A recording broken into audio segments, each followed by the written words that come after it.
রূপম, সুবোধ সরকার। রূপমকে একটা চাকরি দিন, এমএ পাস, বাবা নেই, আছে প্রেমিকা, সে আর 2-1 মাস দেখবে। তারপর নদীর এপার থেকে ওপারে গিয়ে বলবে, রূপম আজ চলি, তোমাকে মনে থাকবে চিরদিন। রূপমকে একটা চাকরি দিন, যে কোনো কাজ, পিয়নের কাজ হলেও চলবে। তমালবাবু ফোন তুললেন। ফোনের অন্য প্রান্তে যারা কথা বলেন তাদের যেহেতু দেখা যায় না, সুতরাং তারা দুর্গেও। তমালবাবু মামাকে বললেন, রূপমের একটা চাকরির দরকার।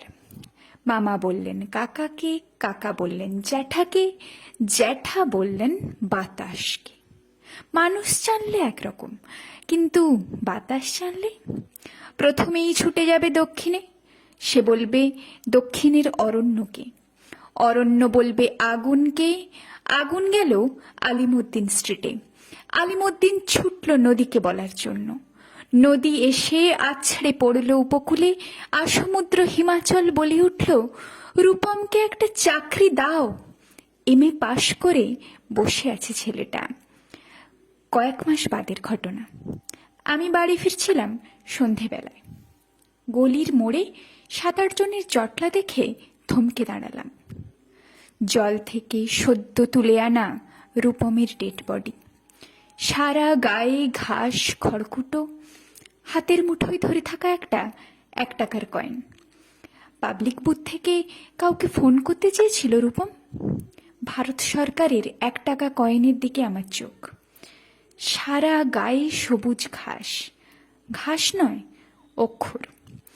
এমএ পাশ করতে একটা ছেলেকে যত অক্ষর পড়তে হয়, সেই সমস্ত ব্যর্থ অক্ষর ওর গায়ে লেগে আছে।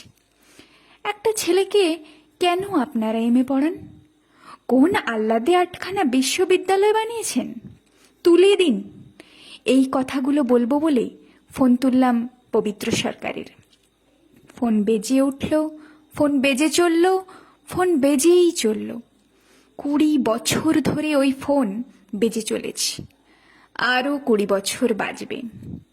বাতাস বলছে অরণ্যকে, অরণ্য চলেছে নদীর দিকে, নদী উপকূল থেকে আছড়ে পড়ে বলল, রূপমকে একটা চাকরি দিন। কে রূপম? রূপম আচার্য, বয়স 26, এমএ পাস। বাঁ দিকের গালে একটা কাটার দাগ আছে।